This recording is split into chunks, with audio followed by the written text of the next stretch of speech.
नमस्ते बच्चों।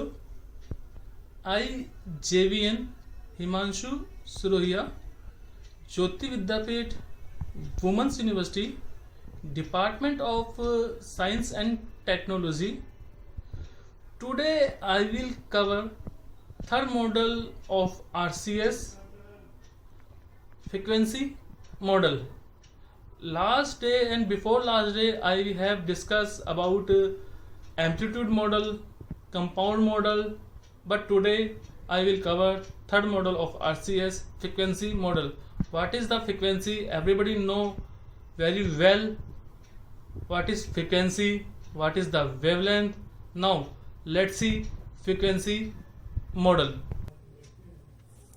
Frequency model, active electrically straight phased array system, can support multiple applications using the same array hardware. What is the array? Everybody know what is the array. These applications may include radar, EW, communication. However, the RF environment that these type of system operate in are complex and sometimes hostile. For example, a repeater jammer can repeat the received radar signal and retransmit it to confuse the radar. In some literature, this is also called spoofing.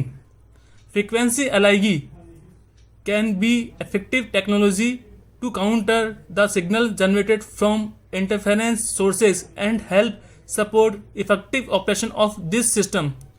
In above example, we first set up a scenario with a stationary monostatic radar and a moving aircraft target. The aircraft then generates a spoofing signal which confuses the radar. Once the radar detects the jamming sources, frequency agility technique can be employed, which allows the radar to overcome the interference. The radar works very well in the above example. However, in a complex environment, interferences can affect the radar performance.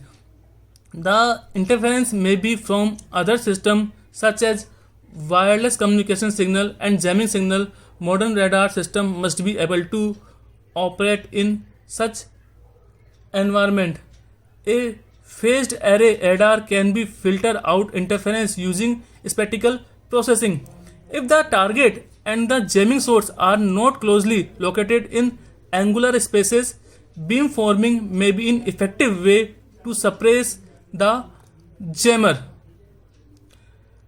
The jammer needs some time to do this analysis and prepare for the jamming signal, so it is hard to create an effective spoofing signal right away.